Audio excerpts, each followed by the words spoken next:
Oh, I don't have to approve yours, do I? Yeah, you do. Do I? Mm-hmm. I don't see one on there. Oh, there you are. There I am. Well, I have somebody else's name attached to it, so. Oh, no. Okay. We are. It's on there. Everything's set?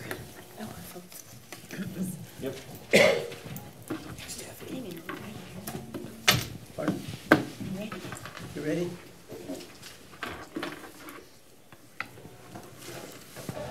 Welcome everyone to North Ogden City Council. Meeting will now come to order. We'll begin with the invocation and pledge of allegiance by Council Member Blake Severing. Heavenly Father, we come before you and collectively as citizens we give thanks for the abundance that we enjoy. We're grateful to live in such an incredible community that is so beautiful. And we pray for the citizens, we're grateful for them, and pray for each one to be blessed with safety and health. And may those who struggle feel thy guiding hand and strength.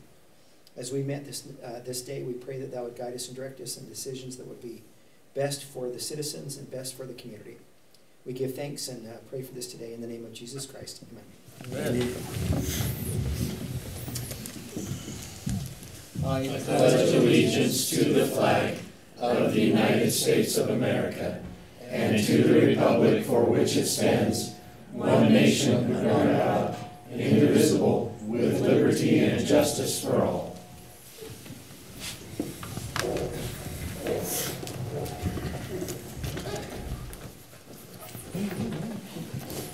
Okay, our next item on the agenda is the consent agenda. Discussion or action to consider council meeting minutes for February 12th and February 19th. Mayor, make a motion that we approve the council meeting minutes for February 12th and February 19th. Second. It's been moved by Councilman Turner to approve the minutes, and it's been seconded by Councilman Severing. Had a blank there for just a minute. All in favor? Aye. Any opposed? Annette's voting on minutes now. I'm so sorry. I just was doing that all last week. Okay, the meeting is open for public comment at this time. You can just stand where you're at. The mic will grab your Yeah, voice. that's fine. State your name and address. Support We group need your here to name and stand address. also, if they would. My name is Lauren Jepson. I live at 2665 North, 250 East, here in North Ogden. I represent a group here today that I'm very proud of. About a year ago, we met together here with the City Council and the Mayor and requested a help in sponsoring a community band. And we discussed the benefits of that. And so with the blessings of the City Council, we went ahead and inaugurated this band. And at first we had our ups and downs, of course. One of the times I remember we were trying to rehearse in Brent here's our conductor's backyard, and in the process of getting started with the rehearsal, a thunderstorm came up and our music just kind of fluttered everywhere. But in time we've managed to arrange a situation where we've worked out a schedule with the Senior Citizen Center, and we're meeting now on Thursday evenings at 7:30, which has accommodated most of the members of our band. During the time that we have been a group, during the past year, we've had 52 people that have come and participated with the band. We've lost some of those along the way, but for the most part, we have about 42 that are regular members that attend on Thursday evenings and have a good recreational experience practicing for the events that we will be holding. We express our appreciation to the city for the support that they have given us in this venture. We are thankful to Tiffany Staley, who has been a great support to us in helping us to acquire the Easy Ramp grant that has supported us throughout this past year. in buying music and other things that we needed to make our year a success. So thanks to you, we take our hats off and show our appreciation. We're going to be applying again for an EASY grant, and we're asking for the city support in that process. Buying music is an expensive thing. All you have to do is ask the conductor here. And so the EASY grant has been a great help to us. Some of the things that we're still having a little bit of a problem with, of course, is storage. We have music stands, percussion equipment, and we'll be acquiring more in the future. And having a place to store some of these things is a concern that we are working on continuously. We'd like to keep you aware of some of the events that we are planning to play at on April the 27th. Put this on your calendars, please. It's a Saturday night at 6:30 p.m. We will be performing a spring concert at the Senior Center. And we'd like to invite the mayor and all members of the city council and their families to come and enjoy the music that we will be presenting there. On June the 22nd, we will be participating in the Founders Day event in Pleasant View. Many of our band members are from Pleasant View, and so we're kind of sharing the wealth. July the 4th, of course, we will be in the Cherry Days Parade, and we're grateful to have the opportunity to also provide music for the fireworks display. The big event for this summer will be the 24th of July. We are calling this event the Celebration of Community Bands. We have invited not only ourselves as the North Ogden Community Band, but the Clearfield Community Band, the Riverdale Community Band, and a choir group that we're working on right now, trying to get them also within our concert circle. And we will give some other information in the future as to the starting time of that event. But we hope that this will be an annual thing or a traditional thing here in the city. This will be held at Barker Park, of course, in the amphitheater. We don't know if the amphitheater interior and all will be completed by then, but even if there's dust or debris or whatever, we'll be there. And we'll be welcoming all these others that we've invited to come. And they tell us that they are very happy to participate.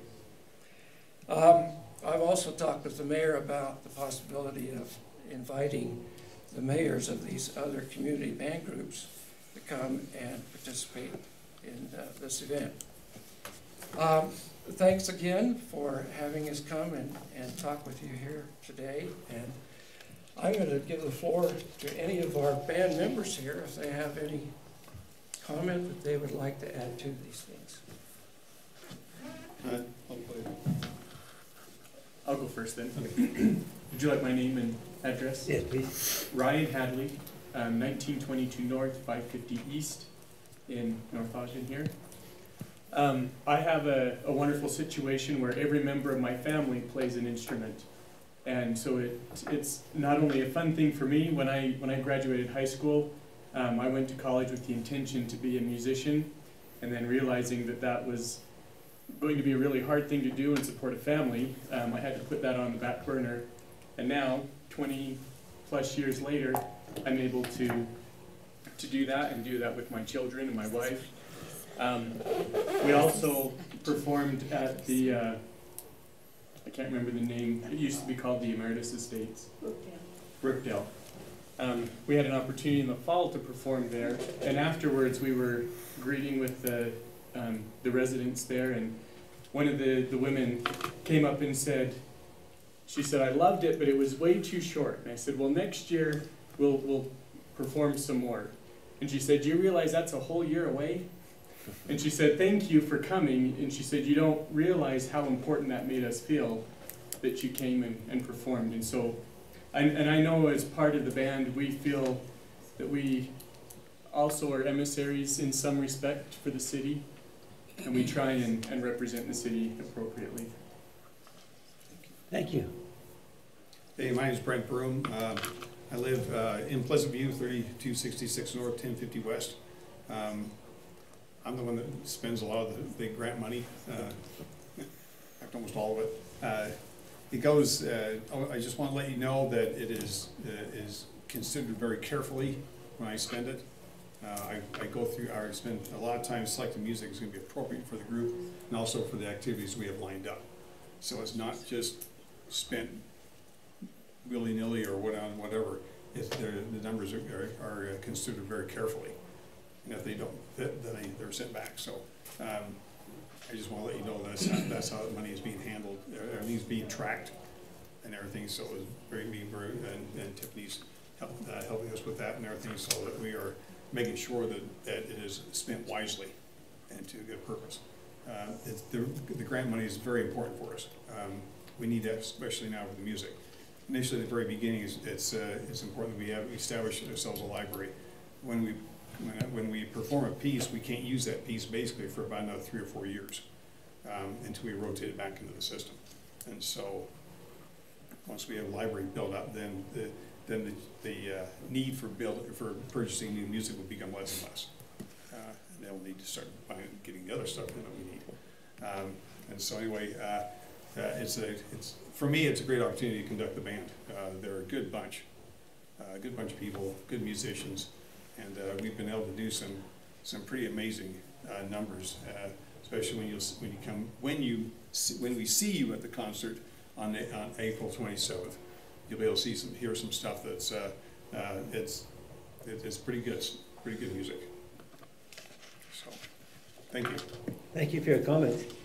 So just a side, on August 23rd and 24th is the North Ogden Chalk It Up Festival that they have down there by in North Ogden Plaza.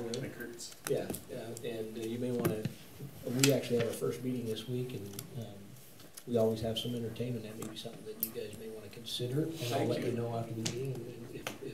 I'm sure they'd be love to have you there. Very good, thank you very much. Thank you for what you. Any other comments? I guess we're commented out. Thanks again for having us here today. Thank you. Thanks for coming.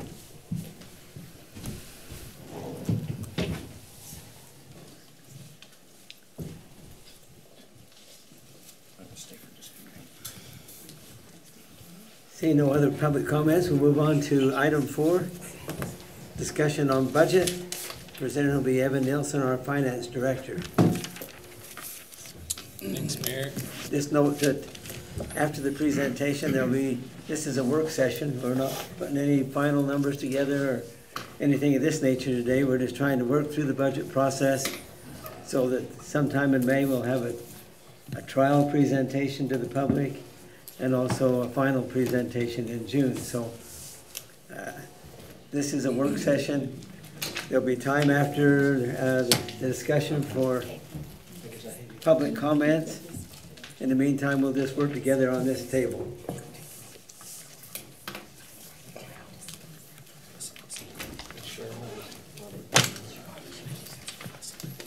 So Mayor, is Cheryl not able to be here, or is she here? She got a medical situation with her mother that she's taking care of at the moment. I think she plans on being here later, if I understand it right. Thank you for mentioning that. We excuse her. Tiffany needs no room. Wait for you over here. You can make this chair, but I still need all this. Are you okay? Oh, wait.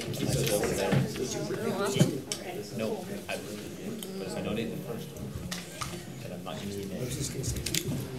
Yes. I have no problem sitting by me. Wow. I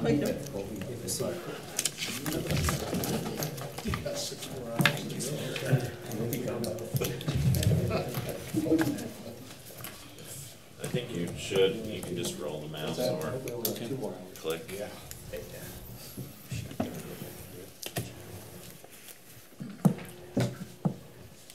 Okay, Welcome to our budget retreat. This is our first major budget meeting of the year.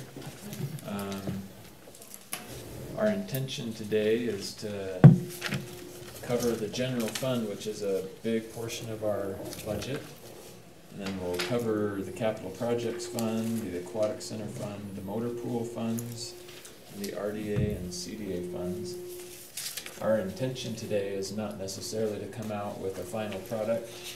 We're really just kind of revealing to you where we are at this point in the budget process. We're not to the point of recommending approval, but we are to the point of needing some input, needing some direction from the city council. So we'll kind of walk through this process and invite your direction and your priorities. And hopefully it'll give us enough that we can go back to the numbers and continue our work on the budget. Here's the calendar. Today's the 19th, so we'll cover those funds. Our next meeting for the budget is on April 2nd, and we'll cover the water and sewer funds in that meeting, including the utility rates for water and sewer. On April 9th, we'll meet again and discuss the stormwater and solid waste funds, including those utility rates. Does that conflict with FEMA, the 9th? That might be a problem. Well, it depends. 3 p.m. might be, where do we just sneak out of the training for a few hours early? Oh, okay. Or whoever needs to sneaks out a few hours early? Okay. Okay. We can, so I guess the 9th we may have a conflict, but we'll let you know for sure on that. It's my day off, it's my birthday. Triple digits now? So bad. It's not a 0 yet. We have the tentative budget set for proposed adoption on the 14th of May. Then we have a public hearing planned for the 28th of May. The public hearing is part of the state law requirement for adopting a budget. And then our final adoption is proposed for June 11th. So that's our plan. So, just April 2nd, my wife actually texted me today. I guess that's during spring break. Just so you're aware. I don't know if that affects. It is. It sounds, my wife texted me today about spring break, meaning that she's probably thinking something that we're doing. So, She's coming to this meeting. yeah, she can come with me. We'll bring our kids. Maybe Annette could coordinate schedules if we have enough that aren't able to do these dates, then we can figure out. I just, like I said, today is when she let me know. Okay. Sounds good. I think you can just click. No, you gotta go back to that screen. There we go.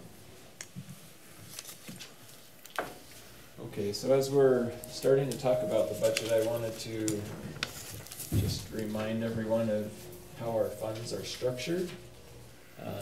And for anybody who's new, maybe you haven't heard this before, but our city has quite a few different funds. These are the governmental funds on the left, proprietary funds on the right. Proprietary funds are set up sort of like a business where we, take in water rates, we charge for water usage, and then we use that revenue to provide the water utility service. The governmental funds are primarily paid for through taxes or grants. So the general fund is our major fund that includes a lot of different things. We have some smaller transportation funds that are set up based on their funding source. We also have the Aquatic Center Fund, Capital Improvement Fund. That's about it. Redevelopment Fund, we'll talk about that a little bit later. On the proprietary side, we have the water, sewer, storm, and solid waste, including some impact fee funds. And then we also have our motor pool funds. So those are the funds of the city. As we go through the budget, we're gonna spend a lot of time on the general fund, which, you know, ignores most of this and just focuses on this part of it. So as we're talking about different fund budgets, it may be helpful to refer back to this to remember this is the fund we're talking about. And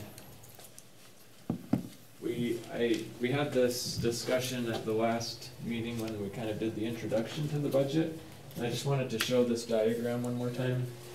So we have all of these funds, and each fund is essentially a basket of money, as long as there's money in the basket. But it works kind of like this reservoir. The revenues come in and the expenditures flow out, and when the revenues exceed expenditures, it creates a balance in the fund, which is like the reservoir. And we like to maintain some fund balance just to make sure there's money available. In some cases, we may want to save a lot of fund balance if there's a major project we're saving for. This road widening project is a good example. We've actually been saving money for several years, different types of transportation revenue, building up the fund balance in order to be able to pay our contribution toward this road widening project. So you can keep that in mind. I think that helps a little bit to picture how a fund structured is put together. So we're going to talk about the major, so now we're moving to the general fund. We're going to talk about the major revenue sources in the general fund and share a little bit of our thought process in projecting those revenues. When the council approves the budget, you're approving revenue estimates as well as expenditure, as well as authorizing expenditure. So as we're going through this, if you feel like the estimates that we have in here are not quite what you think they should be, you know, it's open for discussion. We aren't locked into these estimate numbers. So we'll talk through those. First is sales tax. You can see our sales tax trend has been a fairly steady increase from year to year. As we came out of the recession, I think the increases were more significant, and as we've gotten into recent years, it's still increasing and it's still healthy, but the increase from year to year seems to be diminishing a little bit. It's not to the point of decreasing, but the increase seems to be not quite as much. We've also factored in economic projections. We try to keep up on what economists are saying about the next couple of years. And we've tried to factor that sort of thing in. We also have an economic report that the governor issues every year in connection with the University of Utah. And so we kind of look at those projections and trends. So in the budget, we have projected a 4.5% increase in sales tax revenue in the current fiscal year compared to the last. So we're in fiscal year 19 right now, and our budget was a 4.5% increase, and as we've watched those revenues during the first 7 months of the year, we appear to be pretty close to right on with how those are trending. So we're going to stick with that 4.5% is what we would say. And then in fiscal year 2020, we've programmed a 3% increase on top of the fiscal year 19 amounts. So the 3% is a little bit more conservative than what we're projecting for fiscal year 19. We feel like the economy is slowing down a little bit, and so we're trying to account for that. Some may say that's too conservative, and you can say that if you want. That's something we want to have a discussion on. If you have any feedback, what are your thoughts about these assumptions or these projections? I have a question. These projections do not include any businesses that might be opening in that time period, correct? They do not. Okay. we basically ignored that. Which, you know, there might be I something think to it's be good said that for we that. ignore that because we don't know for sure that they're going to, it's gonna happen, right? Right. Any other questions on sales tax? Okay. Do we get a share of the sales tax? I know that the state now is taxing the online purchases. And, of course, some of our diminishing returns, local businesses and so forth are affected by buying at Amazon and other places of that nature. So they start taxing those entities or charging sales tax from that group. I assume that we get some of that back through the state. We do.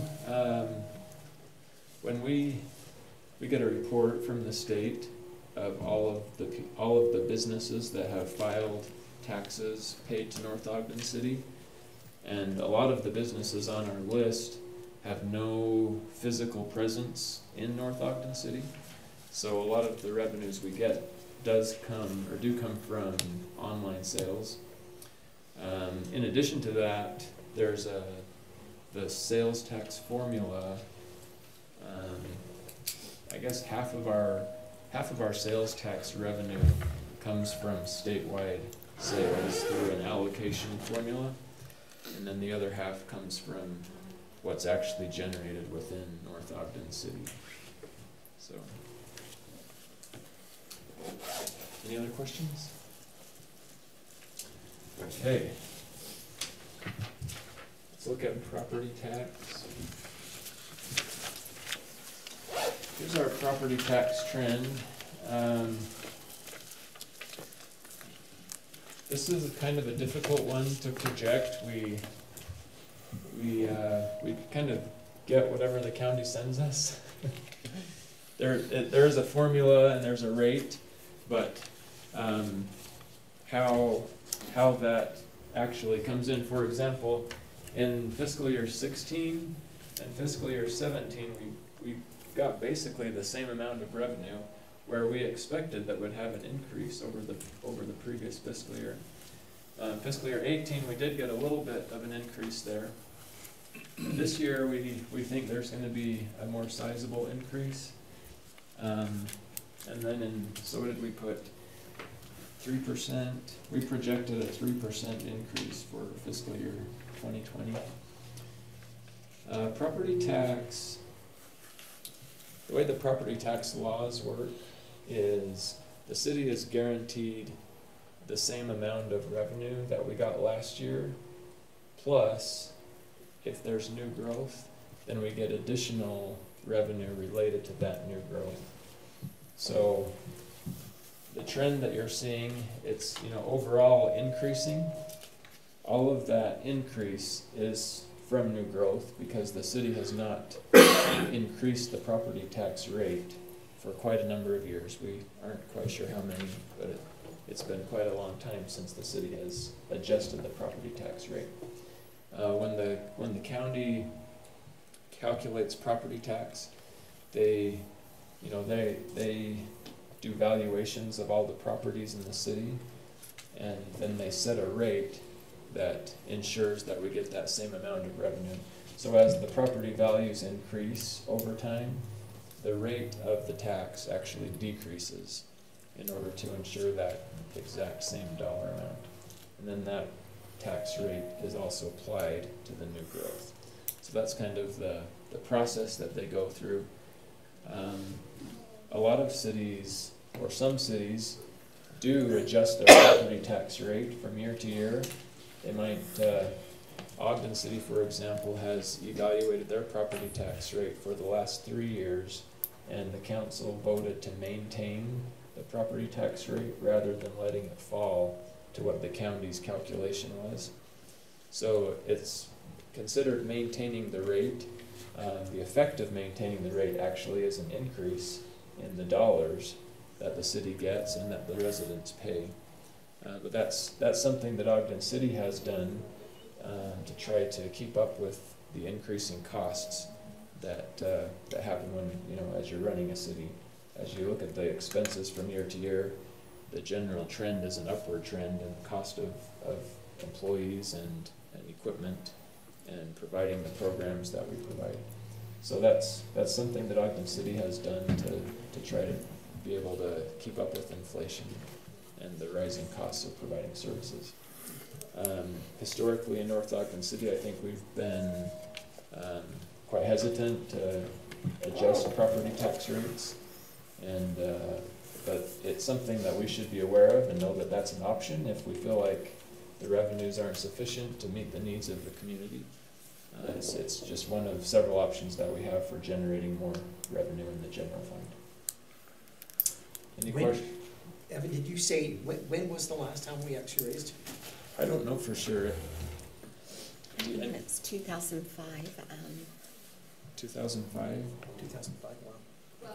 And so even though our residents have seen an increase in their tax rate, it hasn't come from the city, it's been the other taxing entities.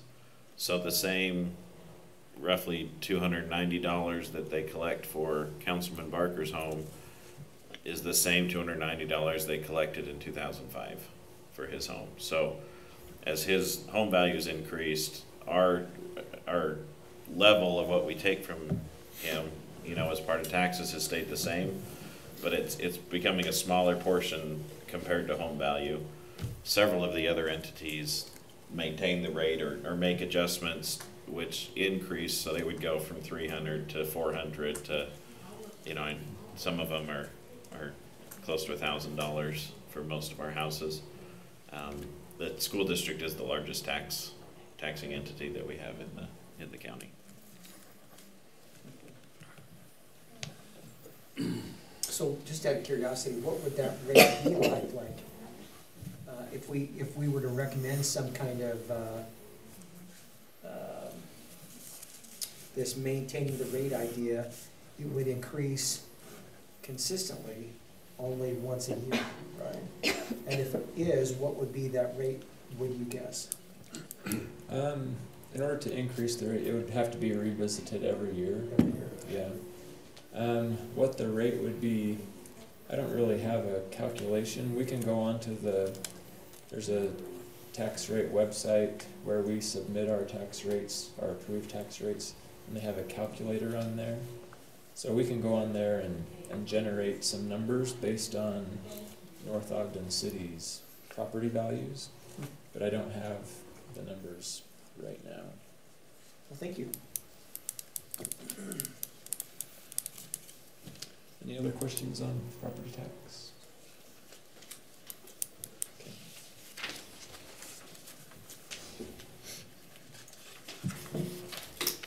This slide shows our building revenues. With each building permit, there's a building permit fee and a plan review fee. And so both of those revenues are shown together. And we have, for the last few years, been basing our revenue budgets on 100 single-family permits and 80 multifamily permits. This has been a conservative approach to estimating those revenues. You can see that our fiscal year 17 and fiscal year 18 both have exceeded what our proposed budget is. I guess what we're proposing is to keep budgeting the same way we have in those 2 years. And our thought is just to be conservative in estimating those revenues and not basing our city operations on the market for homes. So that's something that can be discussed and debated as well if you feel like those numbers should be adjusted. But we felt comfortable just maintaining the budget that we've had for the past couple of years based on those numbers of homes.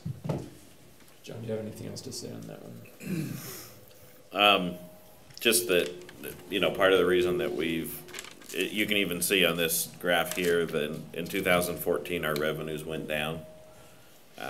And this doesn't show the 2008, 2009, and 10 years where it was less than that. I will say that in the past, the most housing units we had built in the city was about 125, and we passed that in 2016 and have exceeded that every year since.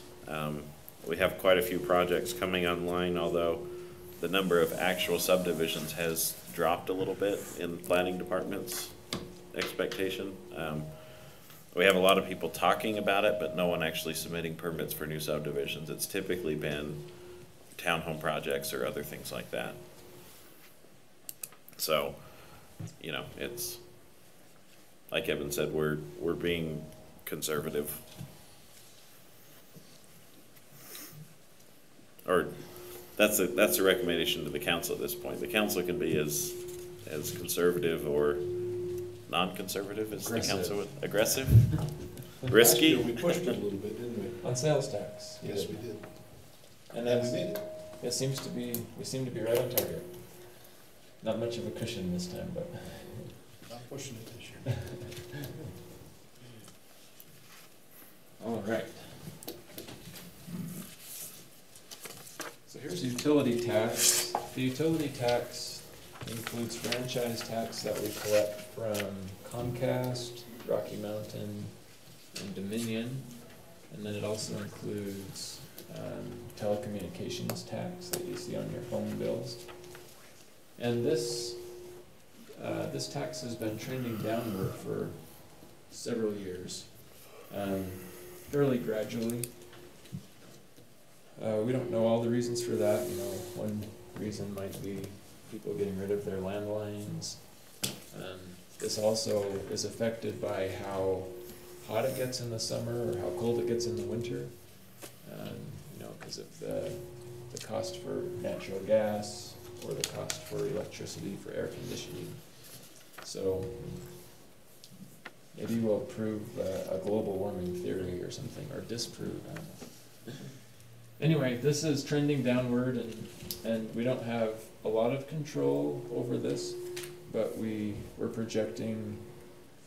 Let's see, I think I wrote down a 3% and a 1%, but in the graph I think I put a 2% decrease for each of those years, fiscal year 19 and 20. One option that we have, I'm not necessarily promoting the idea, but just so you're aware, some cities apply the utility tax on their own utility revenues. So our city has adopted utility tax rates of 6%, I believe, on Rocky Mountain Power, Dominion, and Comcast. So we collect those revenues from them. We could legally, as an option, we could apply that 6% utility tax to our own water and sewer rates and garbage rates. It's not something we've done. It's something some cities do. And I just wanted to throw that out there, that it's a possibility if we feel like we need to generate more revenue in some way. So, any questions on utility taxes? Okay.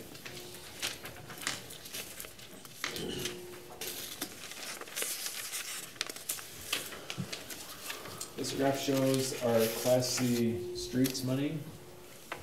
This money is generated from gasoline sales, and our trend has been fairly positive. It's partly based on numbers of road miles or lane miles, and we get this allocation from the state.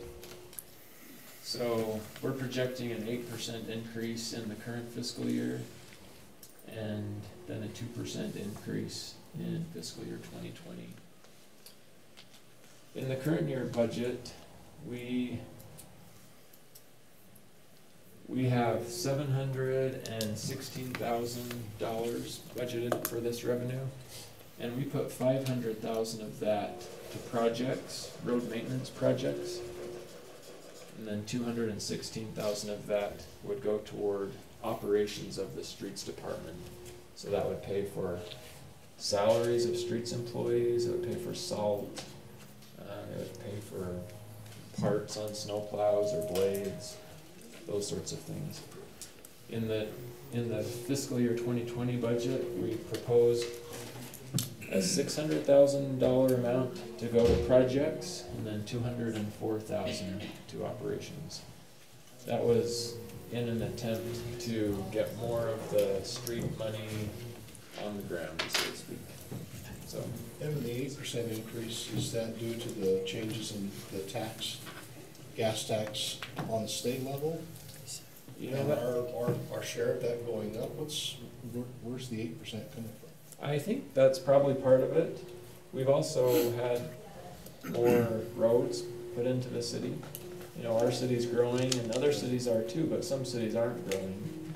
So we're getting more lane miles added as new streets are put in. So I think it's probably a combination. The 2% is a conservative estimate because we're not really sure that we understand the trend. Right. So something to watch, I guess, kind of monitor. Thanks.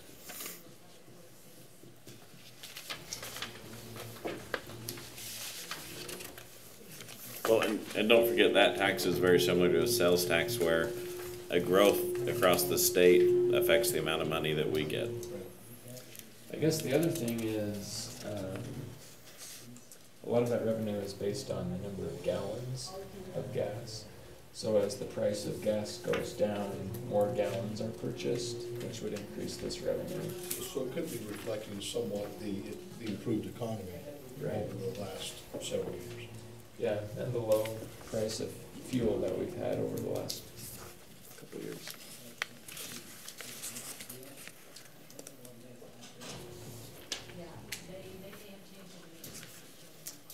Okay. What do you do when you buy your test? So that's all the revenues that I wanted to go over. There are a lot of other revenues that we could talk about. In your packet, you received the detailed budget document. So this document lists all of the revenues that we're projecting in the budget. The revenues for the general fund are on page 1 and page 2. It goes through account number 1038,900. So those are all the revenues that feed into the general fund. I just talked about the largest revenue sources in the presentation. So if you have questions about any other revenues, we can talk about those.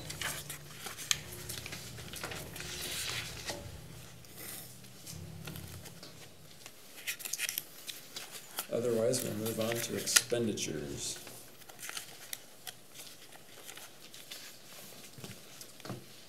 Okay, let's move on to expenditures.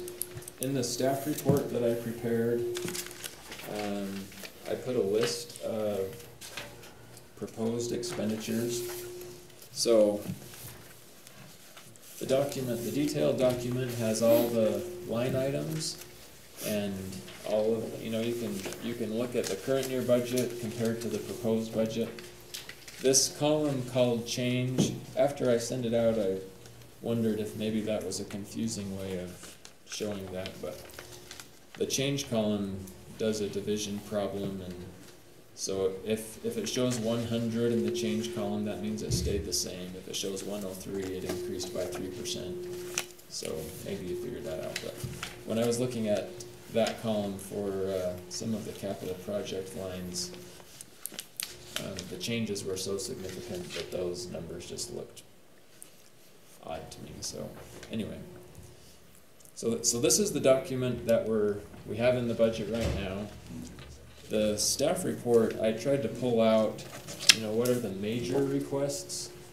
We can talk about whatever details you want to discuss, but I thought that we probably ought to start by talking about the larger requests that have been included in the budget.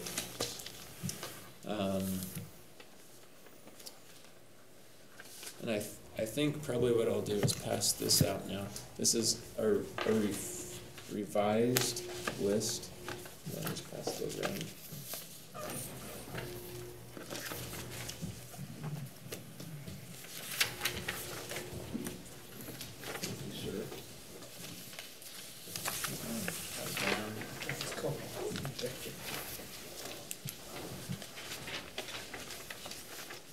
So in the staff report, I listed the general fund proposals all in a group, and the aquatic center in a group, capital improvement fund in a group. The sheet that I'm passing around right now has the general fund proposals, but then I added the motor pool proposals that are funded through the general fund. So this sheet basically shows all of the major proposals that will impact the general fund either directly or indirectly. So we'll start at the top. On our meeting agenda today, we have a discussion listed to go over the compensation and benefits. And so Annette will be covering that later in the meeting and kind of go into some detail about how the proposals for compensation and benefits were calculated. But based on the study that was done, we have this proposal for market and merit wage adjustments, and the total cost to the general fund is $253,359. So that number includes the wages as well as the benefits that are associated with the increases to those wages. And that, when you're, as you're thinking about that, we're talking about all of the general fund departments, which includes administration, police, streets, parks. That's basically all of them. Building, planning, Oh yeah, planning and building, right. and So, public works administration. Yeah. Evan, how many employees now are there at the city? Any idea, a number? It's low 70s. When we hit seasonal, it jumps dramatically because the pool and the parks folks. But permanent positions, it's low 70s. so the next item on the list is the 401k additional 3% match. Currently, the city matches employees' contribution to their 401k at 3%. Before the recession, the city was providing a 3% 401k contribution plus a 3% match, and as things got tight, the city eliminated that 3%, this 3%, and so currently it's at 3%, and this proposal is to provide an additional 3%, restoring the benefit to the way that it was before the recession. The $82,000 is the general fund's portion of that proposed increase. So how long ago has it been that was made available to the employees? 2009 is when that went away. 2009 it went away. 2009.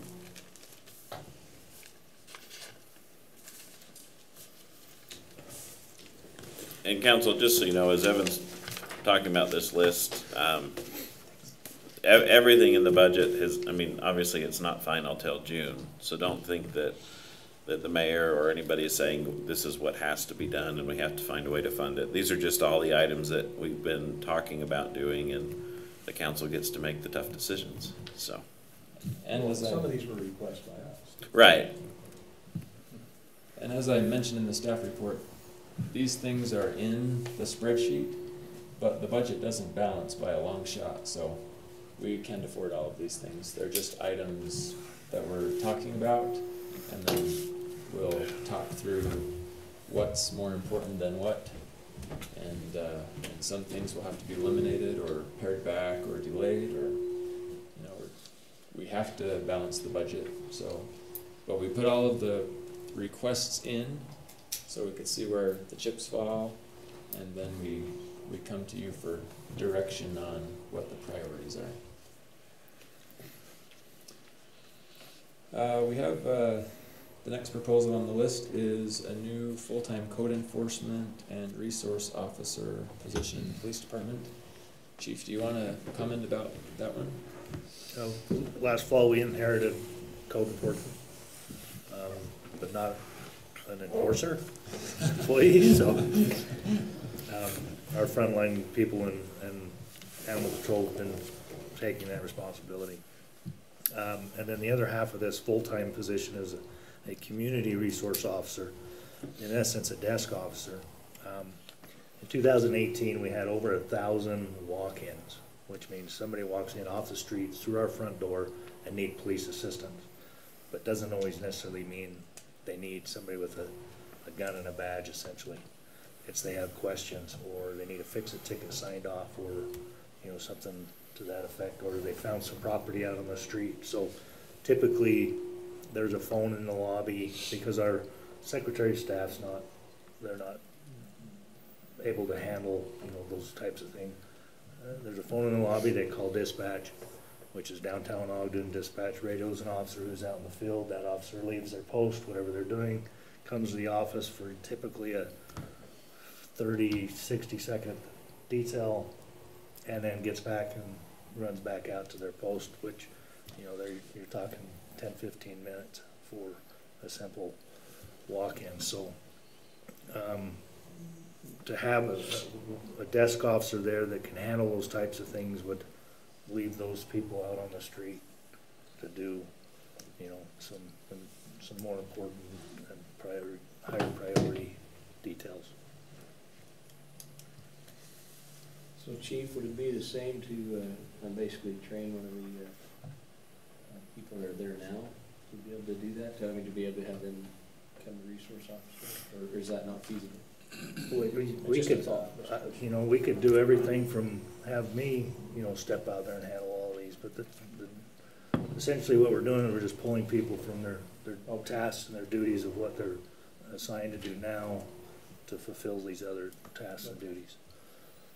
And this does not have to be a sworn position. This can be retired officers often fill these types of positions where, they're collecting their pensions from their law enforcement days, and then this is stuff they like to do, and kills time during the day. But it can also be a sworn position where they could act in a reserve capacity and potentially be help on council security or charity days or movies in the park or traffic details, things like that.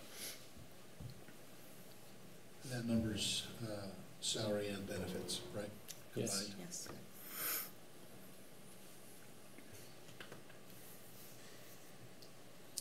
The next item is a new full-time events coordinator in the Parks Department. Tiffany, do you want to talk about that one? Sure. So about 7 or 8 years ago, our department lost the individual who had been working as special events coordinator. The biggest part of events being Cherry Days. So we have aquatics, parks, recreation, and events in our department, and each one of those sub-departments has a supervisor, except for events. And with that person leaving our department, the city decided that we were going to try to move towards a resident committee that would be over Cherry Days.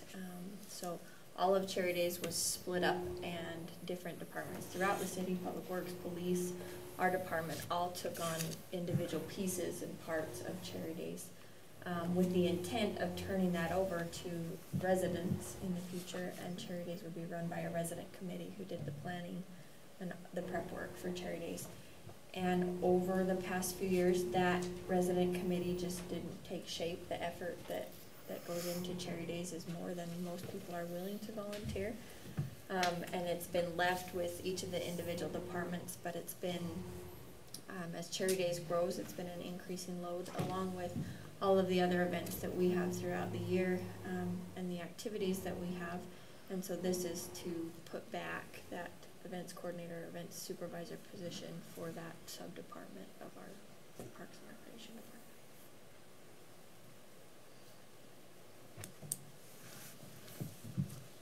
Questions there? So just to clarify, council, it is essentially both of these positions are positions that were eliminated or handed off, and adding that back in. The parks coordinator was something that it sounds like I think we lost when we went into the downturn, and we're eliminating positions. The code enforcement we lost as we transferred that to the police station. So it's essentially putting things back, that and whether there again, council makes all the hard decisions as usual. So That's it. So that person would also assist with the amphitheater, Yes. put together like a business plan, oversee Mm-hmm. who's coming and, Yeah. okay. That Arbor Day, Chalk Festival, the Glow Run, races, movies in the park, Christmas lighting, polar plunge, lots of activities.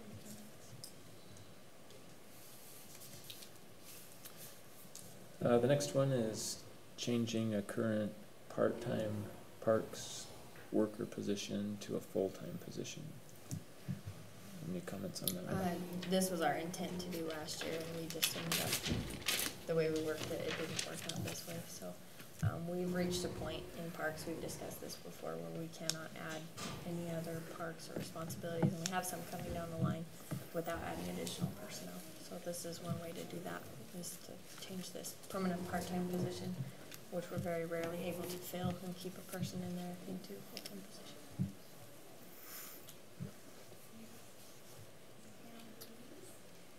The next item is the zoning ordinance rewrite. This is something that has been discussed in the budget for a few years, I think, and it usually gets taken out. But John, if you want to. So essentially, council, our zoning ordinance hasn't been completely rewritten since 2002, that's when it was adopted. And as things have changed and things have occurred over the past 16 years, the ordinance gets bigger and wider and messier. And so that typically cities go back and rewrite ordinance to eliminate that, or to bring it back, kind of pare it back, and make it more concise and effective. On top of that, as a side note, our entire city ordinance is in some areas 30 years old. A good example is, did you know you are not allowed to dip your sheep in the rivers of North Ogden? And that's actually well, it's a technical thing. They typically put a chemical in there and then run them through to help get the parasites off them. So, but I don't think we've had a sheep operation in the city for decades, if not half a century. So there's some things that are just old and outdated with our ordinance. And this is something we ask for every year, and we always eliminate. Although this year I think it's actually made it to the council. In the past it's been eliminated before it came to the council.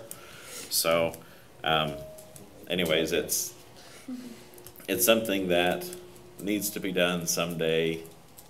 It's not, we can get by without it for another year, but at some point we can't. So But that's just an estimate on that $60,000. You have no idea really. right. Well, the idea is that we need to hire an outside consultant because the planning staff just doesn't have the time to do it. I mean, they do kind of do ordinance by ordinance as we get, but even the ones that we've done, it eats up, months of time to get some stuff. Just let the police adopt it, they adopt it. I'm not sure we want criminal punishments for everything. So anyways, that's, and I think also with that, the council has been really responsive. When we find ordinances that are out of compliance, we fix them, and the council works on that. So it's just it's kind of one of those housekeeping items that should be done every so often.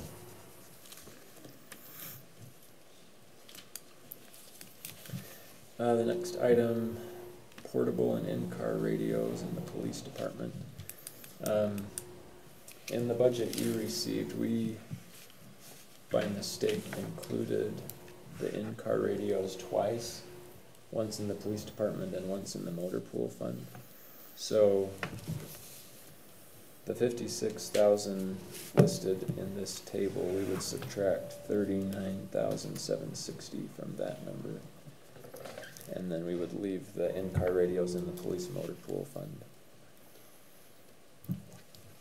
So what would the new number be? That minus that. I got It was that. 8,450, right? It was like 8,450. 8450. Something like that. What is it? Well, it's got to be 16,535. Oh, sorry. I thought you were talking about the 3 radios that we were looking at not putting yesterday. Oh, right. I just copied it. I already looked off the page. Dave, how much is it? It's all Tiffany. Right? So it's still, roughly 60,000, but it's, some of it's coming out of water funds, some of it's coming out. It was 16,535. So the total for in-car radios is 39,760, and we're leaving that in the police motor pool fund. Okay, so, And There's 4 additional in-car radios that are included in the new vehicle installs. okay. So that 39,700 is 14, and then there's additional 4 that are included in the 2 lines above in the 4 vehicle installs, equipment installs. So take the top one off. reduce it to 535. 16,535. Do we balance at that? We're getting there. Inch by inch. Wishful thinking. The next item is the microphone system in the courtroom is outdated and struggling. So we have $10,000 in the budget to replace the microphone system in the courtroom. And part of the reason that is so expensive, council, is it's not just an amplification, it's a recording and a time, it's matched to several things in the courtroom. But, you know, that's, 10 might be a little high of an estimate, and we have survived for the past 3 or 4 years. It's another one of those. Eventually it'll just hit the budget and we'll have to do it because it's going to just die on us. So. The next item is a community survey. There have been conversations about hiring a firm to do a scientific survey what the community's interests and needs are. And I guess we've already been sort of working on that in the current fiscal year. So this amount in the budget is for, I guess, a second survey. Is that right? So the idea, if under the current proposal from we reached out to several firms, and you know, these are the type of firms who do political polling and things like that. Dow Jones. What's the? Dan Jones. Dan Jones. Yeah. I was close. Dan Jones, Y2 Analytics, and Lighthouse Research are some of the ones in the state that do actual scientific studies. They have the winning group that we're going to talk about next meeting provides a discount if the city does a 3-year contract. And so essentially next meeting it'll be worth talking about is there a reason to apply for the discount, do it for 3 years, and then every year the council would essentially decide if there's what they want to get some feedback on. But it would be essentially there wouldn't be any city staff or council involvement. The council would essentially say, this is what we want it to look, this is the questions we're looking to have an answer to. They would rewrite the questions in a way that's unbiased and things like that. We even talked about having a citizen committee that is tied to that group to help run the group and the direction from the council, and then they go out and get responses and then provide some feedback. So.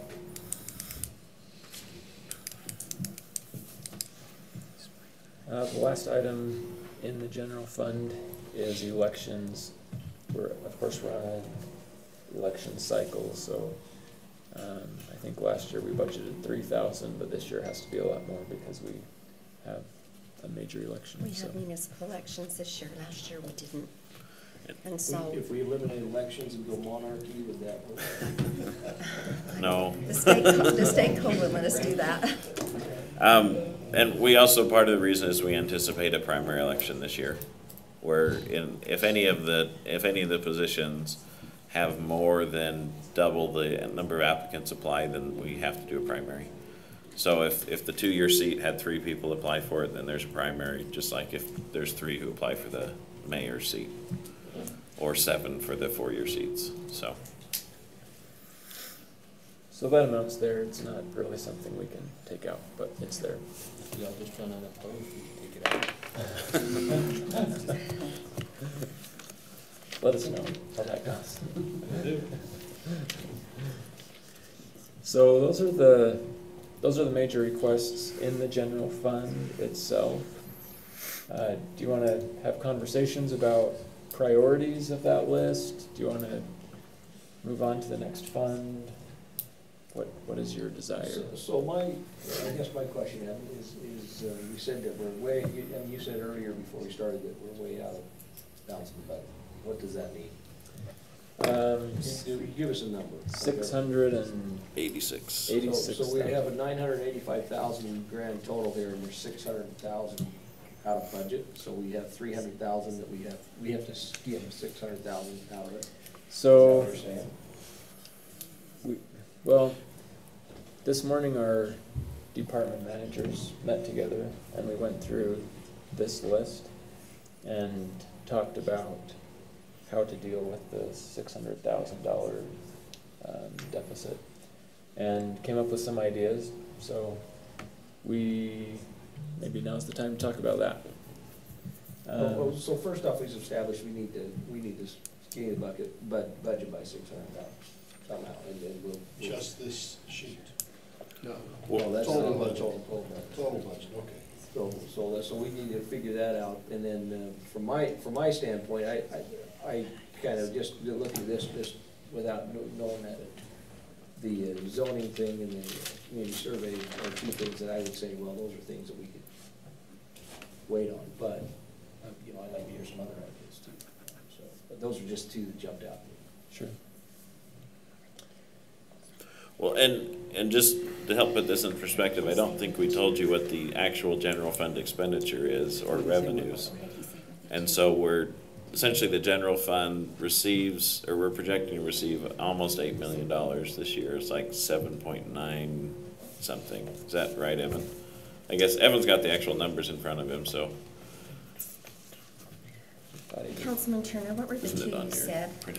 The zoning rewrite and the community survey would be the two things that I'm not saying that, those are two that jumped off the page to me that aren't as critical.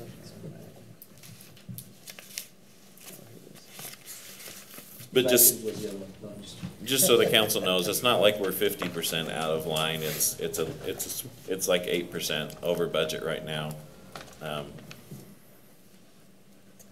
8.2 million in revenue, 8.9 million in expenditure is what's in there right now. So Say those numbers again.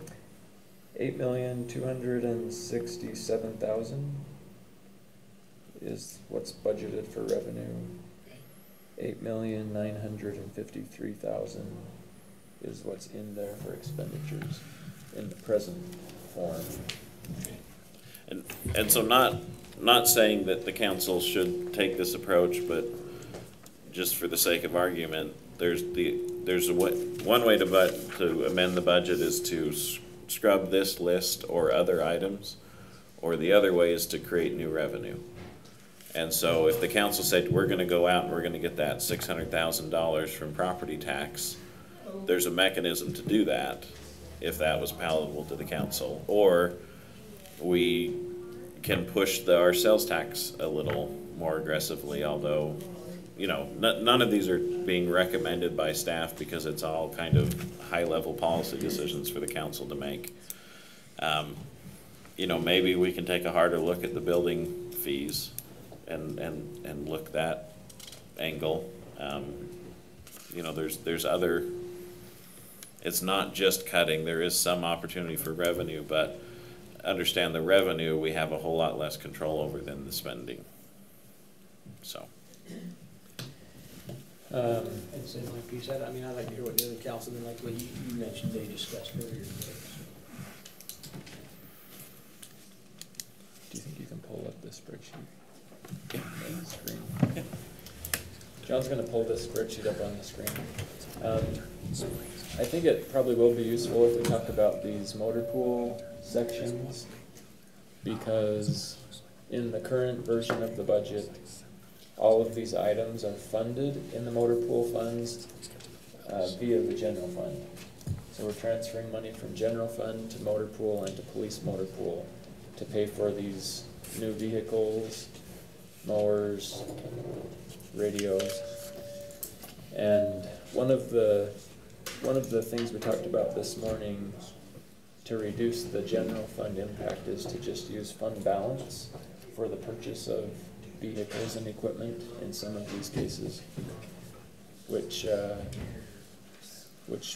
seems like a good way to fund the projects or the purchases where they're capital projects. What? You want me to give my 2 cents? Sure. Is this the one you wanted, Evan? Yes. So last year you guys let us start the vehicle program. So these vehicles that you see here are 2 of them. Those 2 and the Parks Administration ones were kind of the last ones, the last stragglers that we're moving over into that program. When Evan talks about moving it to the fund balance, the reason that we feel comfortable taking it out of fund balance is, I mean, most of the time you keep fund balance for a situation where you're gonna have to, you know, something bad's gonna happen and you're gonna have to replace a vehicle. Well, with us being on this program, I mean, every vehicle has less than 4,000 miles, they're all on warranty, you know, so we feel comfortable taking some of that fund balance down because there are those safety nets where, you know, where we are under warranty. You know, we're turning the vehicles over every single year, so there isn't those major things jumping out at us. I mean, if something major happens to one of these vehicles, like I said, it's under warranty, or it's probably the insurance will replace it. You know, if it's an accident and we have to replace the vehicle, I mean, at that point, so That's why $100,000 right there, the savings? Yeah. Basically is what you're saying. yeah, where I feel like we should take it out of fund balance because I feel like it's something that we can, that we Now feel we only comfortable have with. to save $5. There you go. So you can look up here on the screen. John, it's just like a little bit off the screen. Is there something you can, not really? The only thing I can do is do this. And Perfect. shift it that way. Magic. Can you make it a little larger? Yeah. Thank you. So, in the motor pool fund, we estimate that our fund balance will be $161,000 at the beginning of fiscal year 2020. And so we put a note in this spreadsheet that shows everything. What you just highlighted, but not the 22,000, would come from fund balance in the motor pool fund. Yeah, those 3. So. Oh yeah, so that other vehicle is actually going to be replaced with the vehicle that's actually here. So. Right. Yeah. So we talked about rather than just replacing the parks admin vehicle, we would reduce the size of our fleet and give them one vehicle that's already here at City Hall. Or the vehicle here will be replaced, but then it will go up to parks. So then if we use fund balance for the 2 trucks and the Walker mower and the Ranger, then that would be using $113,000 out of the $161,000 fund balance. Then the same concept in the police motor pool. The police motor pool is expected to have about $100,000 at the beginning of the fiscal year in fund balance. And so we thought using $60,000 of that fund balance to go toward the purchase of new vehicles would be an appropriate use. It would leave about $40,000 in fund balance, which could, be there for the next time we need to add a vehicle to the fleet in the police motor pool. So those are some of the things that we talked about in order to lessen the impact on the general fund. I guess we should mention the -3 radios. Do you want to explain those 3 radios? So we were just throwing out ideas how to just cut nickels and dimes, the best we can. And those 3 radios would be mine, Lieutenant Crowther's, and then Detective Rhodes. Out of our department, we are the 3 that don't work out of our vehicle as much as, everybody else. So if I was gonna eliminate radios, us 3 would be at the top of the line, so. And that $8,500 for those 3, if we did that.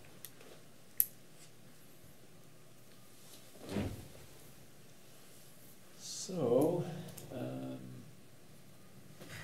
that kind of brings us to where we. So real quick, what, you moved the 60,000 and 39,760 and 10,000 over to the right. Is that because you're talking about eliminating those, or is that? Yeah. So this, can you scroll to the top, John? So this is the deficit that we started out with. Correct. And then we subtract all of these amounts from that and scroll Let's to get down to the 330 or whatever. So that's the remaining deficit balance. It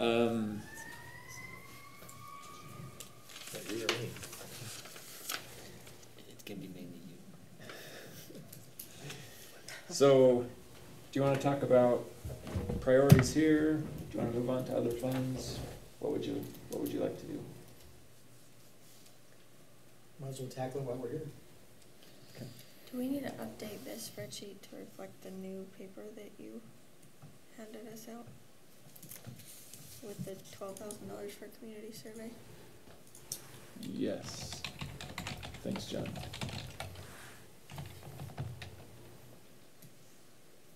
Okay.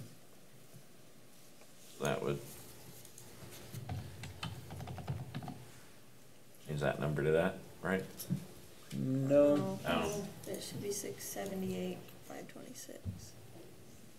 It should be 686, 239. So it's 686, 239, but you've already subtracted the police radio. This number here is actually already in that.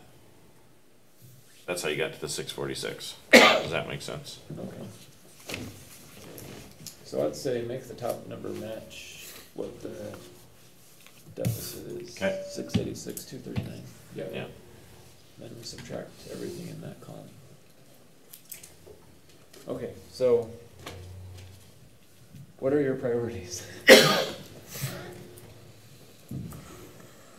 So right now we're at a 372 deficit still.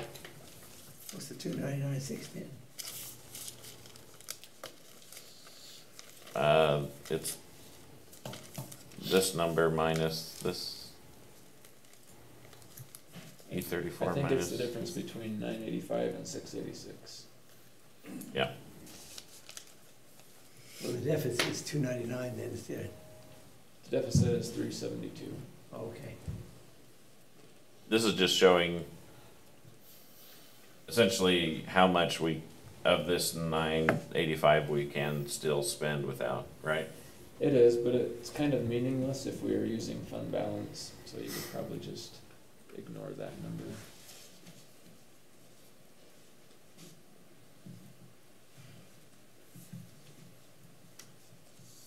I think given the relatively small amount the police radios ought to be across the board, I don't think there's a need to reduce 3 radios. I think everybody ought to have that in-car radio, personally. I agree. And the community survey, I still think we get rid of it. Yeah. At this point, but John says he can will until he gets a better deal for 3 years or something. So it's a 15% discount.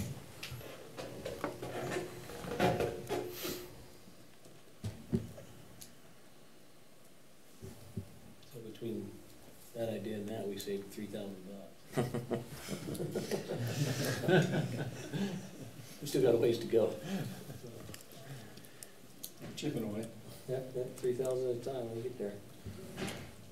Well, and just again, for purpose of conversation, if the council went from 3% of an increase in sales tax to 4% of an increase, it's only a $30,000 increase in revenue.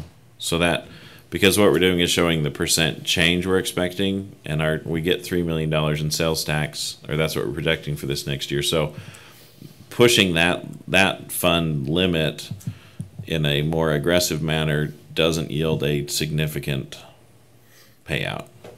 Doesn't get us 300,000. Right.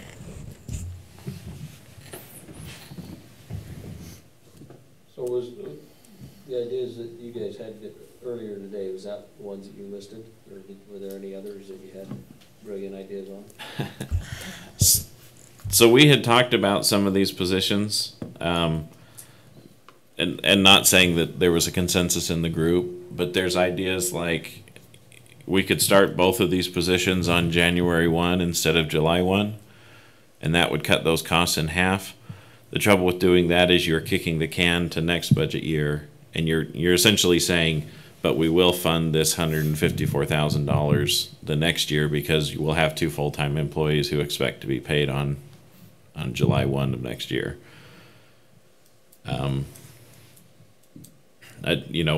We talked about possibly eliminating the 3% match. That's my next question. Can we talk about that?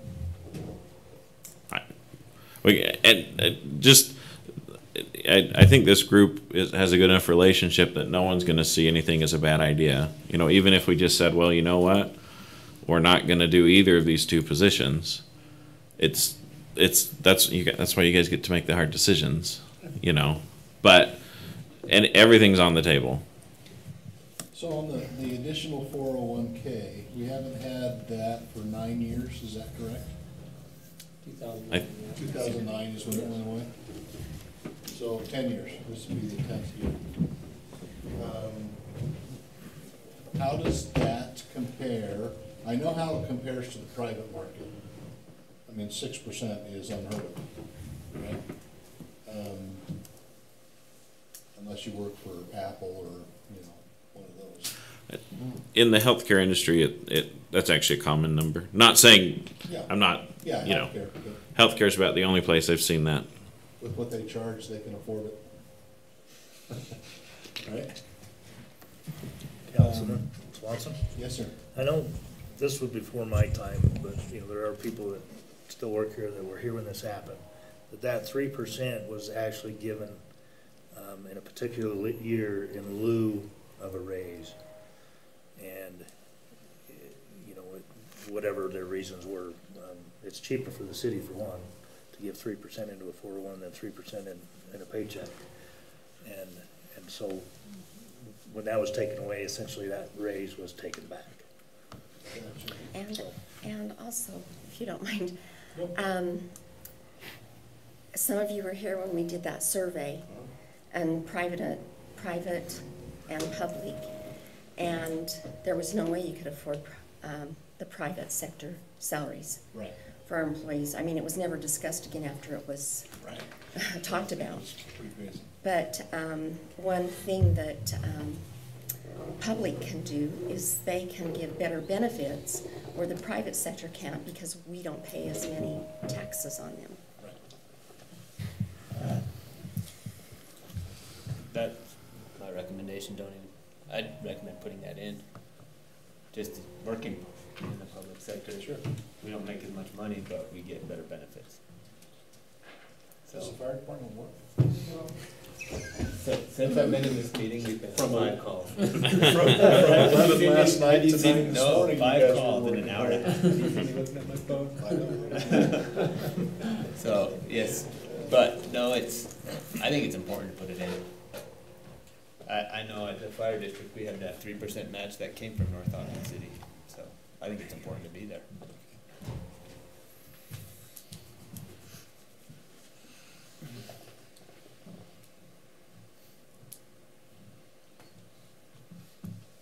But, just for the sake of argument, council, if you say, hey, these are our 2 priorities, they equal about $333,000, so you could scratch everything else on the list, or and I don't want to discount the idea that we, as department heads, we have agreed to go back and look at our individual budgets, and if we can find $500 or $2,500 to back it out to help chip away at this number too.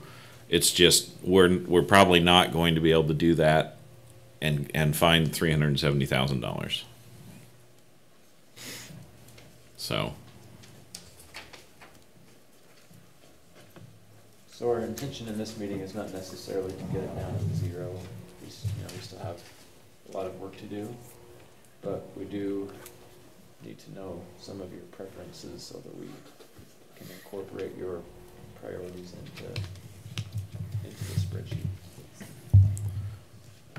Well, and we're not taking anything off the table. In fact, I mentioned to Councilman Severing today that we could stop providing dinners to council, and not as kind of a tongue-in-cheek comment. It saves money, right? And it's not a lot of money during the year, but it saves a little bit. And I think Councilman Severing wouldn't be sad if I said he said, well, if it's between someone getting a raise or me eating a dinner, he'll bring a sandwich, right? So I think there's the reason they count some cities, the way they approach the budget is the staff balances a budget and gives it to the council, and then the council works with it, and that you see it in May, a month before you do your final approval. In our city, the council gets involved way earlier, so that the council's making these type of policy decisions, and it's not you're not just being handed something and being told this is what you have to approve. So. Dave, on the replacing 2 trucks, Yes. could we do one this year and one next year? Yeah, we could definitely do that, but the 80,000 is actually, that's why I was saying if we went to fund balance, it wouldn't actually affect. It wouldn't affect it. Okay. We could actually take that 80,000 out. Okay. So Moving it to fund balance. these ones with a note next to them are, well, everything except for this one is a way that we can use fund balance in motor pool to cover what we originally called the general expense. This is the exception where we're just saying instead of 4 administrative cars, we'll have 3 because we're going to give one to the Parks Administration. So. Well, I think So those are already subtracted out. Yeah. those are already subtracted out. Those on the right over there have been taken out of that to get that number. That's how we got from the 6. We're not even counting those because they come out of a different fund. So everything that's in this column currently adds up to roughly $320,000 or $317,000. And so what we're looking at is in these blank boxes, is there some number we can put in to further reduce that down? And here again, just no idea is a bad idea. Currently in this number, it's a 4% across the board for all departments. We've specifically not told employees what to expect because we don't want them to be disappointed. If the council dropped that to 3%, then it saves some money, but I'm just sensing, like, I feel like the council's worried about offending somebody, and I don't want you to feel that way. So I think most of us feel strongly that the employees deserve the market merit wage adjustment as well as the 401k additional match. That's where I'm having my biggest challenge. I would much rather take a look at vehicle exchange program. Did you say, let's see, no, I'm looking at the wrong one. Everything where there's a space, John? yeah, so like, Not much with elections. right, yeah. So in theory, we could fund this out of general fund balance, or out of the motor pool balance. From an accounting perspective, it wouldn't be it doesn't violate any rules, but in the long term, it's an operational expense. So this $6,500 is essentially the wear and tear on the trucks that we put on them before we trade them back in. It's $500 a truck or something. It was really just the upgrade. Is that so? Like the 1500's got a small upgrade, and so you know how they're going to give us the exact same prices that we paid last year. Well, because of that upgrade, there was some vehicles that had like a $500 increase because of a few little upgrades on the new vehicle that we're gonna get, and so that's where you're seeing that number, that on those 13 vehicles, it was like, it worked out at about $500 per vehicle that has small little upgrades. And it's not gonna be every year, it's just sometimes, you know, with whatever upgrades they have. And council, one thing to just remember for this line, you know, we're getting 3 brand new vehicles, or 13 brand new vehicles that are typically on the open market about $40,000 a piece for $6,500. So if you remember, those of you who remember the Harley Davidson Ride Free program back in the 70s, that's essentially what we're doing with these trucks, is we're driving them for free for a year, and assuming we don't dent them or exceed 15,000 miles, we can trade them in for what we paid for them. I was just gonna ask, do you remember that? Your dad does, but do you? I read about it in the history books. Ancient history? So, You were gonna ask, just for giggles, if we went from a 4% to 3%, was that what you were gonna ask? Yeah, just for discussion purposes, what is the dollar difference between the 4% and the 3%? While you're figuring that out, this group inherited this hole we're in from the last group, who inherited from the last group, and the group for them, and the group for them. We've always been under market with our salaries, and there's always been an attempt, a good-hearted attempt, an honest attempt to do something about it, and that it's always just kind of been a Band-Aid, temporary Band-Aid. And, you know, I've seen the survey numbers, and I know what my employees make, and I've got some that are pushing 30% below market, which is unethical in my mind. And at some point, there's got to be a group that finds a way to fix it, and then to maintain it from then on. And it just has passed from one council to the next, and one group to the next, and I've just watched it happen for 23 years, and it's always been, you know, good intentions, people with good hearts that want to do the right thing, but it's just been a temporary fix. Is it about 38 grand per percentage point, Evan? Is that what your numbers are showing? I'm about to find out. The hard thing about this is sometimes it's a catch-22, because like I mentioned a minute ago, I would love to see the market and merit wage adjustment as well as the 401k. And I don't want to see anybody in the Parks Department who has any more responsibility than what they can handle. But as you look at that, 4, 5, 6, so 156,000 up to employees. So you kind of. Finish your thought. No, go ahead. Well, I was just gonna say, we don't have to reduce the budget. We can increase sales tax, property tax, we can increase things if we needed to cover these. Not that that's favorable, but those are things that we could do, I mean, as a council. Right. You know, so we don't have to find the deficit, we just have to increase the revenue by raising As a taxes or homeowner, whatever, you know, and that's something we could do.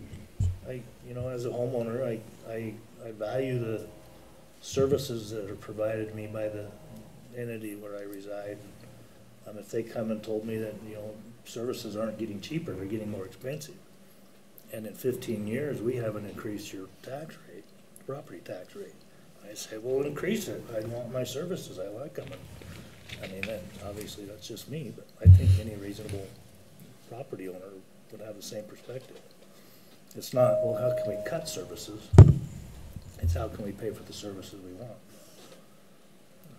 It may require a community, and I think it's important to protect the employees we have. We have a great staff of employees. Their expertise is second to none. And when you see something happen like happened down at Sandy City with incompetent people, it's going to cost that city millions and millions of dollars because of those mistakes. And we got people here that know those kind of systems and can keep our city operating properly. So I think it's important that we treat these employees well, and they enjoy working here, and provide them the living they need to stay here.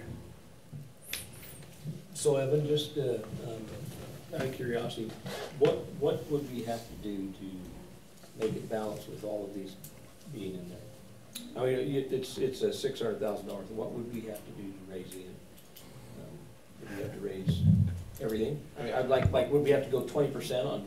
I mean, I have no idea what the numbers are. The only one you really have control over is sales, is property tax. And you'd have to do a 50% property tax increase to get this $600 and some odd thousand dollars. $100 per household would generate $600,000. Yeah, those are numbers I had no idea. $100 per household per year. Because there's about, what, 6,700 households? I think John told me one I time. based that on 6,000 households. That would be pretty close, based on. Yeah, I'm just thinking out loud. $89 based on 6,700. And if we do another 100, that even drops it down a little bit more, pal. Come on. So, taking into consideration that there hasn't been a property tax increase since 2005. I mean, as a citizen of North Ogden, I mean, that funnels down to, what, less than $10 a month. But I really feel strongly about the market and merit wage adjustments and the 401k.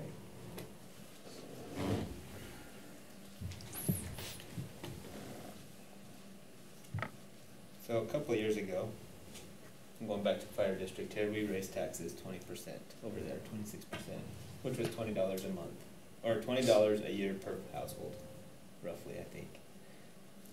We got reamed. But we got better services now than we did then, and we can justify why we did it. So if you can justify why we're raising taxes,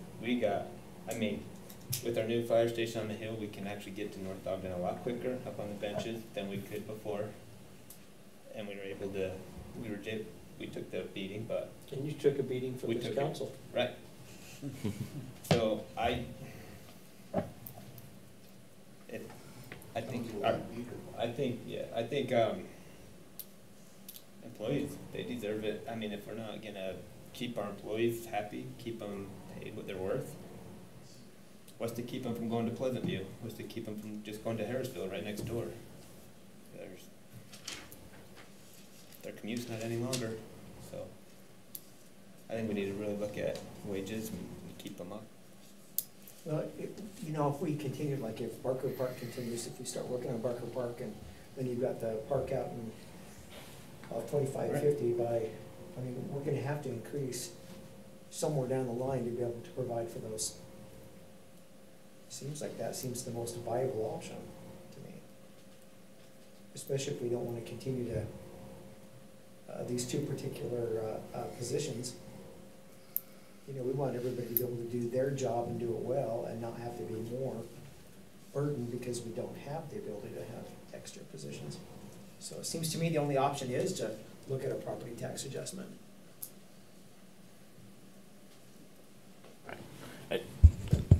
You get to make the hard decisions, and so sorry. I'm just saying, like, we have not talked about property tax increase in the city for a while, and it's been intentional. And it's been one of the things that people have even seen as a sense of pride that we can provide good services without increasing.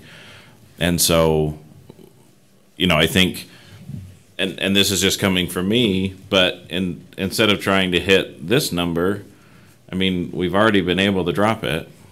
So now we're shooting for this number, and maybe some of that, you could take, if we feel like we're safe doing our sales tax at 1% higher, then that's some of it. If we did a little bit, and I hesitate to say do it in property tax just because it's you all know it's a political nightmare to be in favor of raising taxes. But there's other ways to, it could be several components. I still think that, I know, like in the planning department, I can find $2,500 in their travel and training budget. I know I can do it. It's going to be a little bit harder because someone won't be able to go to a conference they want to go to, but I think they'd rather have a raise than go to a conference. And so I think that I think it can be a little bit of everything.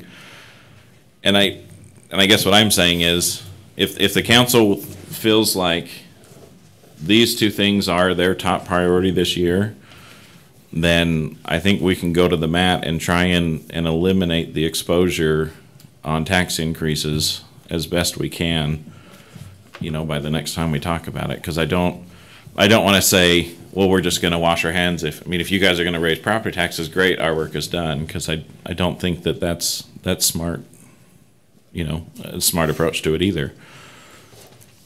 So. Already, if you eliminated everything in that right-hand column, and we maintain that cuts in half your formula that you just calculated the property tax increase. You use the $680,000 mark. I used 600,000, so 600,000 was $89 per house. So half that, $45 per house. If we maintained everything in that right column. And that's annually. Yeah. So it was just to go on what the chief said, back in 2010, when Brent Taylor was a city councilman, we were sitting here together, and at that point, we had talked about raising $20 a month for everybody. And just biting the bullet and just say, we just gotta do it, we all said it'd be a political nightmare, or political suicide, but if we would have, if we talked about doing it back then. And so, as Chief said, we inherited it. It's been something that's been going on. So, it is a tough decision. So, and I'm not for or against it. I'm just throwing out ideas still. For someone like myself who's still working and everything, $100, $10 more a month for property taxes, for my house isn't a big deal. It really isn't. But I understand there are some people that don't have the same privileges. At our next couple of meetings, we'll be talking about the utility funds, and part of that discussion is utility rates. So we haven't really got to the point of calculating utility rates yet, but that will be a discussion that we'll have in the future. So I think if we are contemplating raising property taxes, we may want to contemplate it in light of utility rates also, because those impact the residents too. And I just want to be clear, I think we're just thinking through every option. I don't think anybody here is saying, yeah, let's raise it. But we're just thinking through every option. It's a $600,000 deficit. And we've got it down to $370,000. That's still a lot of money. Yeah. In Phil's book, it may not be, but in mine, that's still a lot of money. Well, and here again, here's just some rough numbers, council, and these are not going to be exact and scientific. This is what we're anticipating we're going to collect in property tax this year. That's 1.2 million, right? Yeah. And if we backtracked, assuming that there was a 3% increase in growth, which is actually pretty close to what we've seen, then this is what we were collecting in 2011. And if the council had maintained the rate every year, which is, it's talking about we're going to increase at that 3% every year, then this is what we'd be collecting today. And so that's why some cities do it. But most of our neighbors don't. Plain City, Harrisville, Far West, Pleasant View all have low property tax rates just like us. Ogden and South Ogden have property tax rates that are almost triple what ours are. And so it's just a decision. It's a different approach, Well, and more services necessary as well. Right. Look at what Ogden needs versus the amount of services to pay for are much less. Well, and also, Plain City grows, they put more houses in than we do a year, typically. And so cities who are growing are usually relying on the growth of houses. You know, if we add 200 houses a year, then that's, you know, what is it, 200 times 200, so $4,000 in property tax? Well, it's more than that, it's 40,000. So that's what has been generating this increase is growth. You know, $30,000 to $40,000 a year of property taxes, all coming from new buildings being added to the city. So, and you know, and I know that two of you have to run to your fire meeting, which means we won't have a quorum. So we were going to break for. He's not on the board. Oh, well. I've seen the agenda. I don't need it. Okay.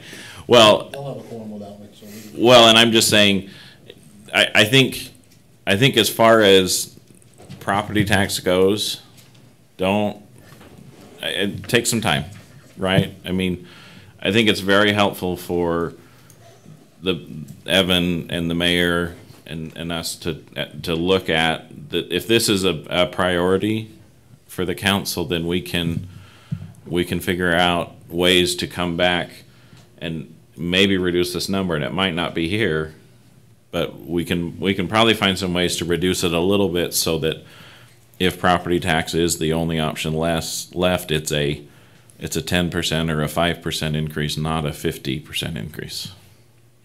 Well, I think the consensus is that the employees are important.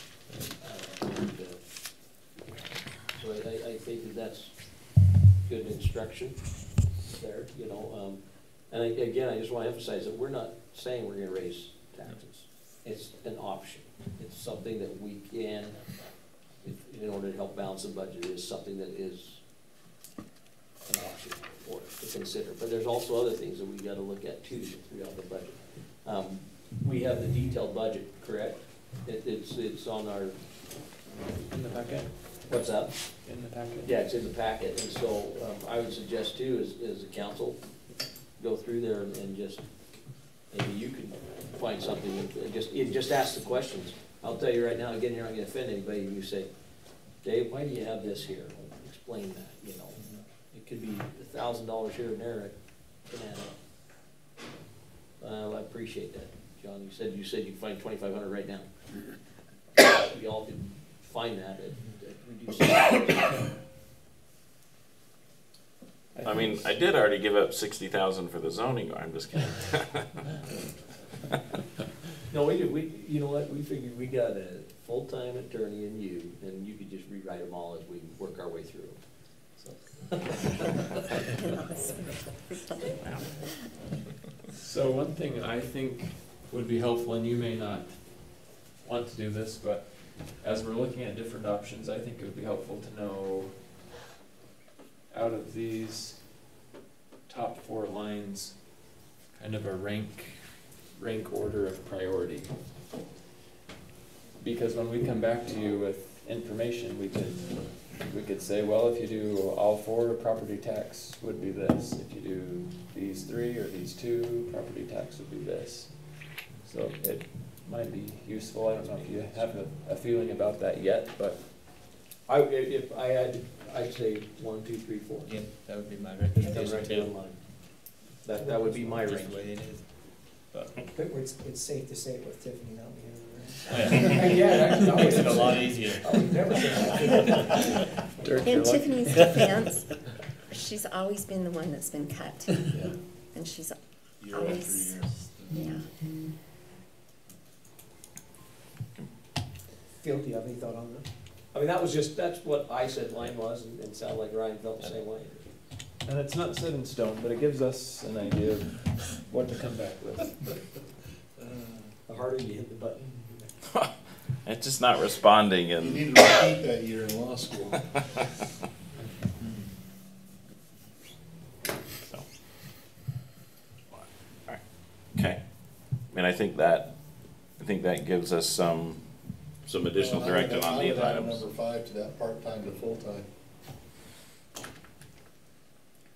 Do you think this position is more important? The current individual who's in, our one permanent part-time that's been with us for a while has let us know that they are looking for a law enforcement position. Oh. So we will likely be losing that person, and the other one we've struggled to fill every other permanent part-time position in the city except for office staff. We've had a lot of success with permanent part-time for office staff. So what was your question? I think that's more important than. Is this position more important than these two? I'm just. Wow, what I've, just thinking out loud here, I hear a whole lot more about the lack of code enforcement than I do about our parks not being well taken care of. But, like you said, Annette, Tiffany's always the one that gets chopped.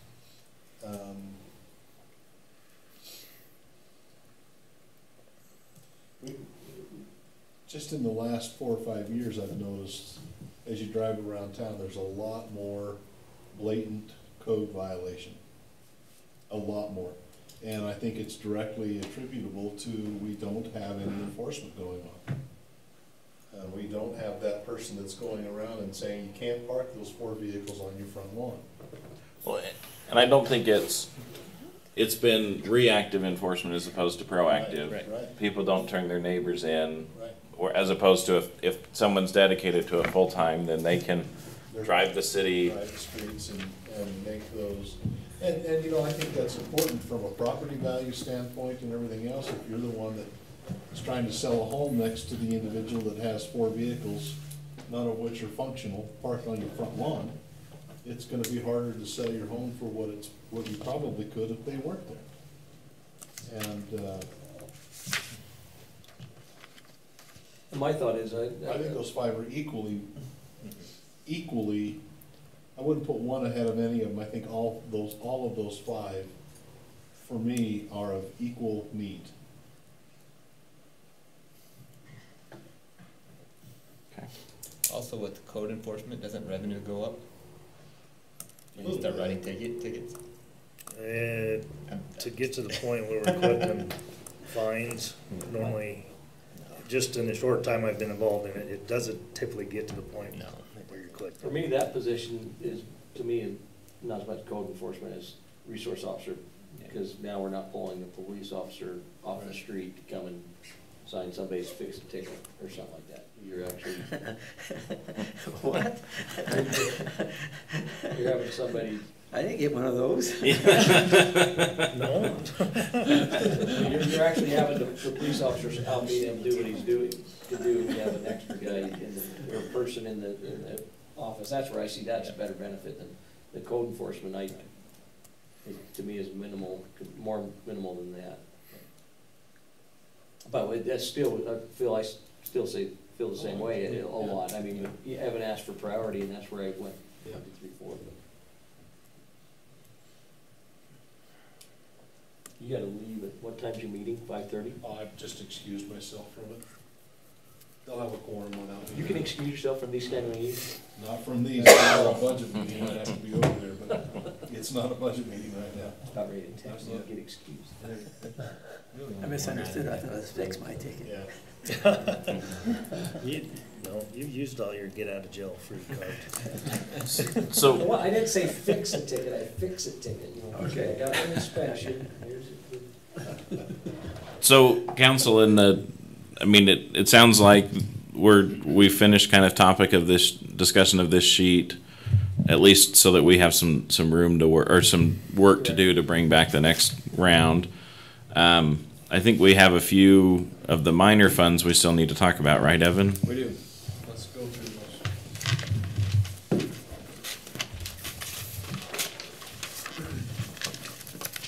So, why don't we jump to the capital improvement fund?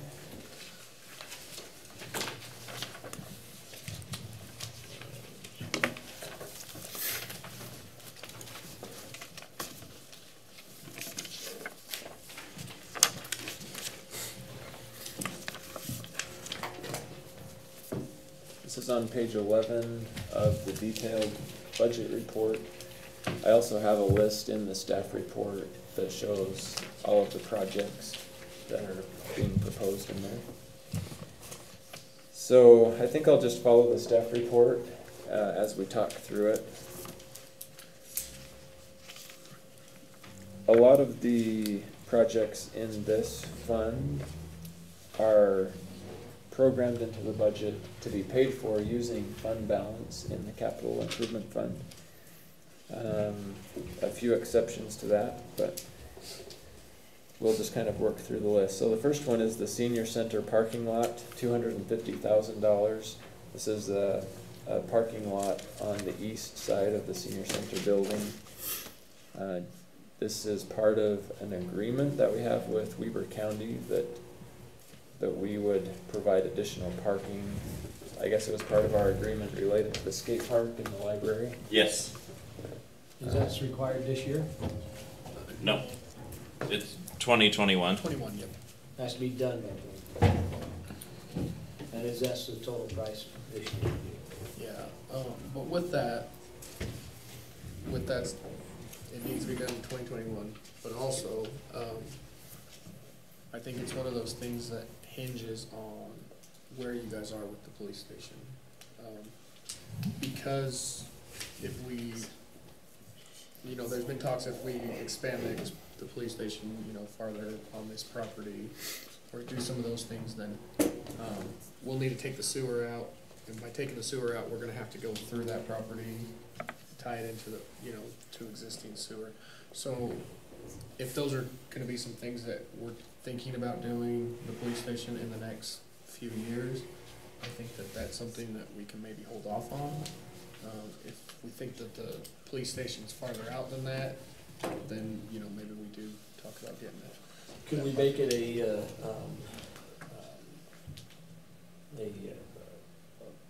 parkable lot that's road-based and make it usable that way and fulfill part of what Weber County's asking?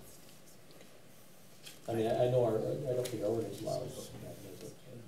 We just get our attorney to rewrite the ordinance. So, Well, one, looking at it, even if we did half this year and then half next budget year, we could start it next spring with half of the money and then have the other half roll over, and we're down 125,000.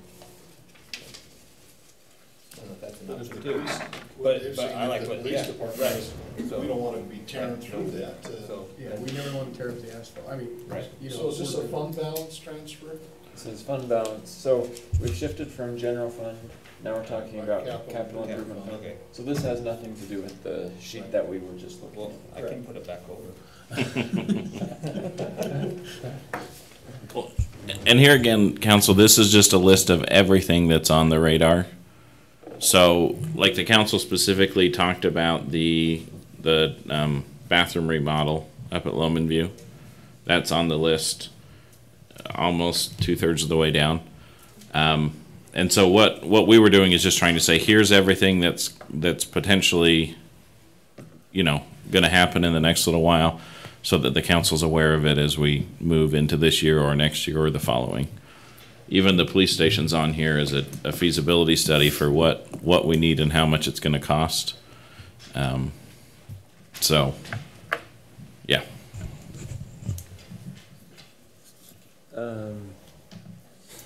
So when you say 2021, just by the end of calendar year 2021, is that?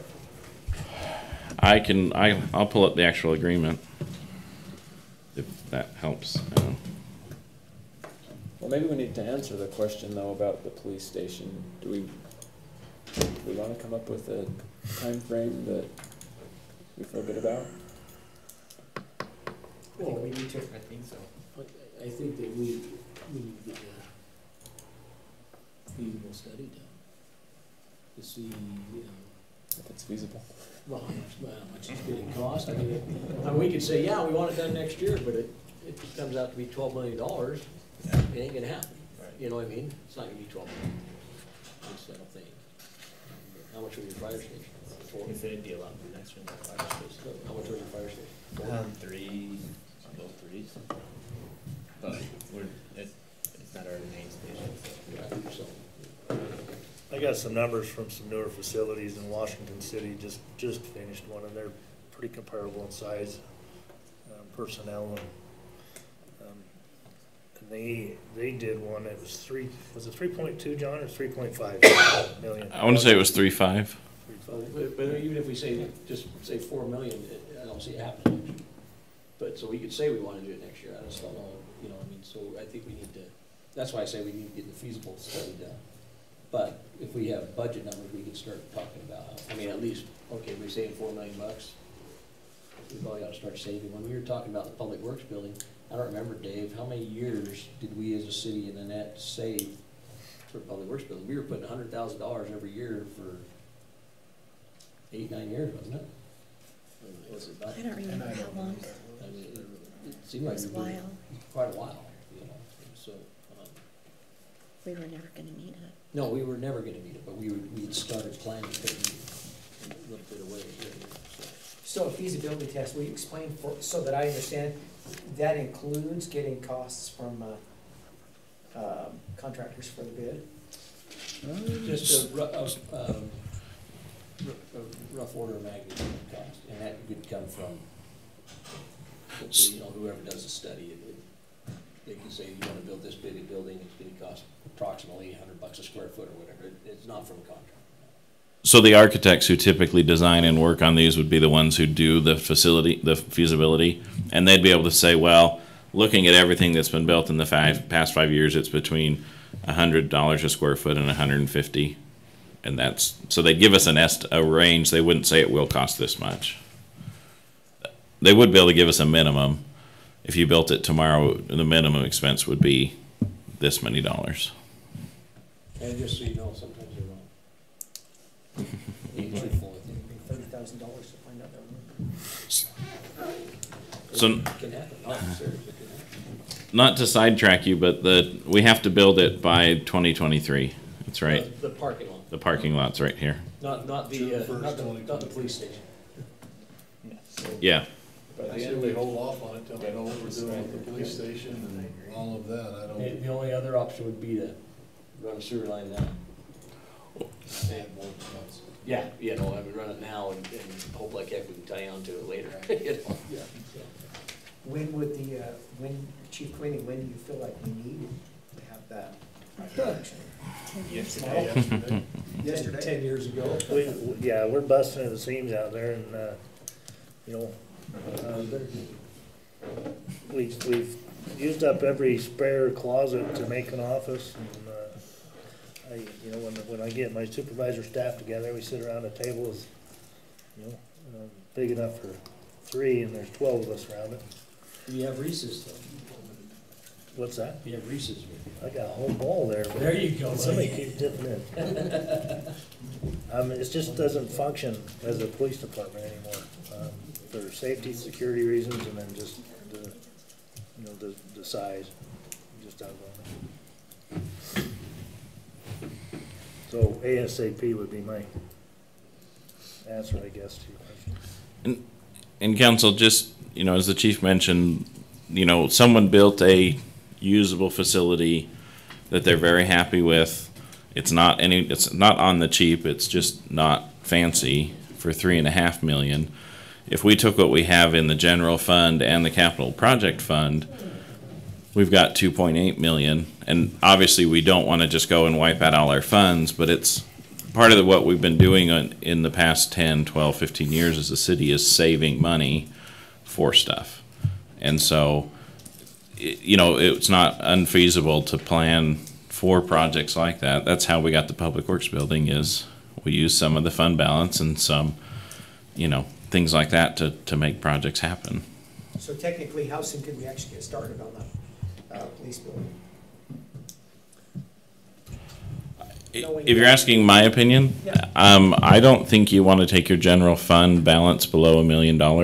I think you always want to leave that much in there. And so if you did a, you know, I hesitate to say the word, but if you did a bond, you could, if it was $3.5 million for a facility, the city could fund half of it in 2 years and then bond for the other half. You know, I'm just saying, I think it's far enough out. That type of bond would be an election bond, it'd be a go bond. And I think that would be a wise approach to take to see if the citizens really, are on board with that. And then if not, then you just keep saving. So. One question I had is a feasibility study an important part of the process, or would we be wiser to put that money into an actual architectural design? What I collected from our consultation was that the feasibility study was important because you had to know your site location. And if you had a number of site locations, the feasibility study will tell you which one's more ideal for what you want. And then also, okay, once you have your site selection, what kind of footprint do you want your building to be to make the most useful use of the space? And then, you can build up, you can build out. And so without an architecture firm having that, they would essentially have to do it anyway before they could sit down and start. So the drawings would be less expensive if there's a feasibility study? That's what I gathered from that. So. No, they're architects. They spill proof. That doesn't look like water. He confessed to us what it was this morning.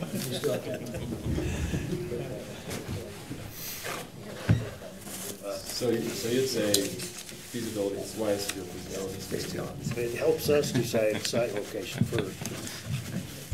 If we've got 3 or 4 sites we're looking at, then, one. Do we have multiple sites? I was thinking that it was just gonna be here, but. Well, this makes the most sense. And that's, in my opinion, this is where it needs to be. So, So, council, and I don't want to, I'm just back to this little list that's in front of us. I think if you think that the police station is a high enough priority, then it's to do in the next, well, obviously before 2023, then the senior center parking lot doesn't make any sense. Another thing that might not make sense is the,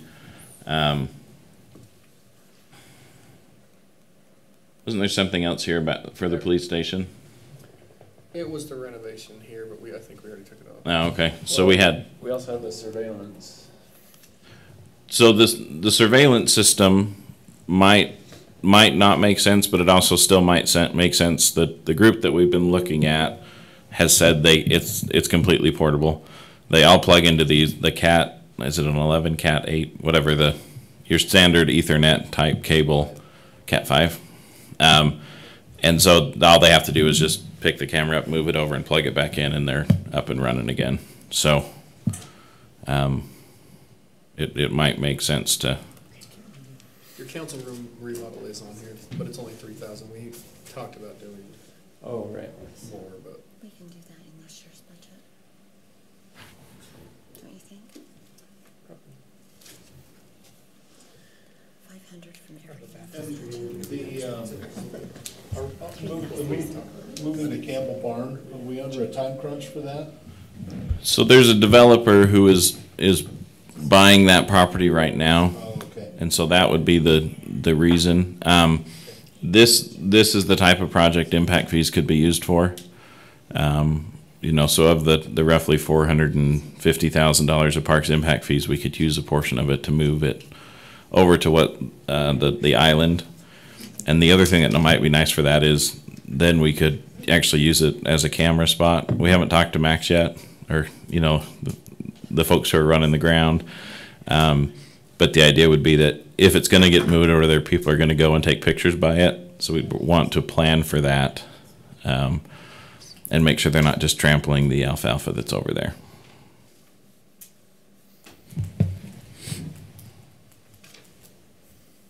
What is the additional concrete and landscaping at the skate park? So, I get the landscaping, what's the concrete? the concrete, so around, you can't really, I don't know if you've been over there, so trying to cut through, or try to go around to any of the other pieces, you have to cut through other parts so people are getting hit, and it's just more of a safety concern. So what she was wanting to do is basically put a concrete apron that was almost U-shaped. It wouldn't obviously be at the top part where it's elevated, but the bottom part would be a U-shaped concrete. The east-west and south. It's kind of been, was on the original plan. And that was the plan originally. We just, I think not to have it. I'm not a skater though. yeah. You're just a walker and beater as they run into you. So are you asking for like a priority 1, 2, 3 idea on this capital improvement? Yes, except, let's see, the 400, 450 east widening at the bottom, probably doesn't need to be part of your priorities.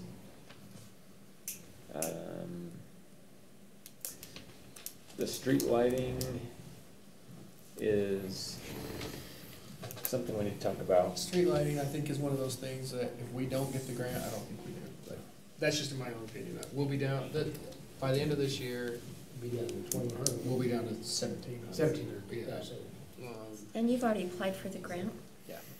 And so that's with UDOT. If we get it, I think that's something that we could talk about, taking from Washington out 2,700 to our boundary. But if not, it's one of those things I don't think we do. I think we are happy to kind of. When will you find out on the grant? Haven't heard yet, and have you heard anything from you on timeframe? No, so it's a, UDOT restructured their financing and essentially made it we were kind of in a little known program that they then decided to advertise to the world, and so it's gonna be harder to get money. It was really nice because it was like with all of UDOT, and then what happened is they went out and told everybody, hey, we've got all this grant money, but we're gonna structure you regionally. So now we only can get, they only have so much money for Region 1, and so we're competing with other people around us, where it used to be, it was all of UDOT money, and there wasn't a lot of people that didn't know about it. So, I mean, we did get 40,000 and 80,000 for the streetlights. We got 120,000 for the streetlights, but that's just kind of where we're at with that. Her bathroom, you already talked about that. Sure. We've talked about doing that internally. The loan bathroom, which me and Tiffany haven't sat down and talked about. You know, I in my mind, I think she should put some storage. I mean, they're always bursting at the seams up at Parks Building, and it would probably be beneficial for her to put some storage over there. Well, they did storage at the one in Oakland. That worked out really good. Yeah, and Oakland has storage too. Yeah. So I think she should do storage, so I don't know exactly how much she wants, but I truly think we can probably take 100,000 off of that. Just to tear it down and build new, or just remodel what's No, the tear it down existing? and build new. And then, one of the biggest cost is